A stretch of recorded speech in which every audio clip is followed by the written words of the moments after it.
In that first half against Barcelona, 4-4-2 in the big games. I'll come back to Man City in a moment. When Philippe Coutinho scored his goal against Southampton last week, Brendan Rodgers afterwards, his post interview, said it's partly down to the system that we're playing because it allows them to have space, and that proved that today. I mean, what it is when you play in a 3-4-3 and you come in off those wide areas, the fullbacks can't chase you in there because you've got the wing backs flying forward. So the midfield has to drop in and screen the back four. And if they don't want to do that, it's easy for a player of his quality. Now, it's not easy to score goals like that. Of course it's not. That's wonderful ability.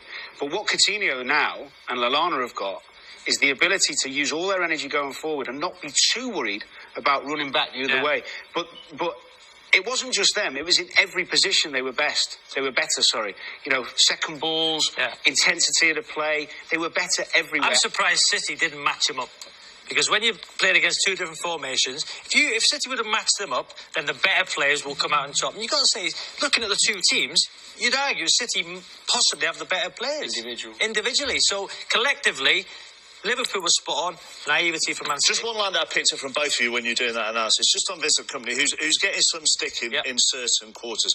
You have sympathy from what's in front of him, not helping him protection-wise. You would say, he's, as a centre-half and as a leader, he has to talk more to those But the problem is, he's got a decision to make. He's seeing that the three players getting them in between the lines, He's got a decision to make. Do I go to the ball, or do I watch for a runner, or do I move sideways? What do I do? And he's in between. There's no communication there. Fernando, whoever plays in that position... It's done on the training pitch. Why he's not having a conversation with the manager? The others, and saying, listen, in the big games we're getting done, because they got murdered by Barcelona playing the same way. There is an argument to suggest, of course, that Pellegrini could be a bit stubborn, because last year they were champions, and they did play the two up top. But the midfield players that he's playing at the moment do not have the appetite and the work ethic to defend. Now, bearing in mind it was Barcelona during the week and Liverpool away in the Premier League, which is one of the harder Premier League fixtures. How many questions do you think will be asked to Manuel Pellegrini and the City system at the moment? I think, as Daddy's alluded to, are they working the training ground? What is his stubbornness? Because he's more educated than me, Pellegrini, and always will be. But we can see it. You look at Twitter. Everybody on Twitter can see that the 4-4-2 against Barcelona didn't work.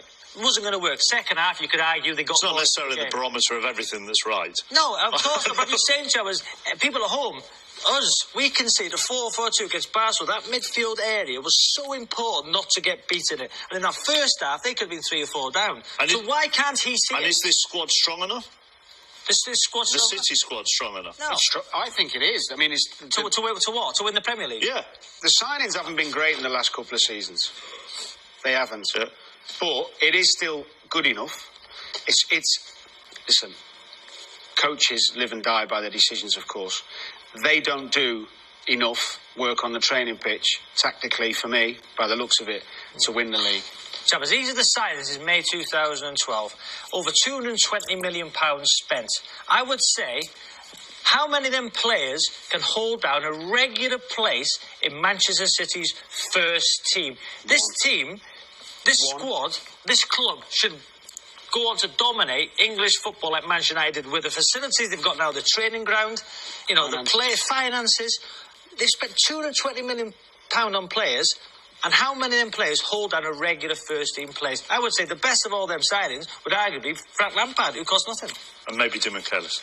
Who done well in the Championship winning season. OK, thank you to you both. Let's move on, because it's time now for you to pick your best goal scored in February.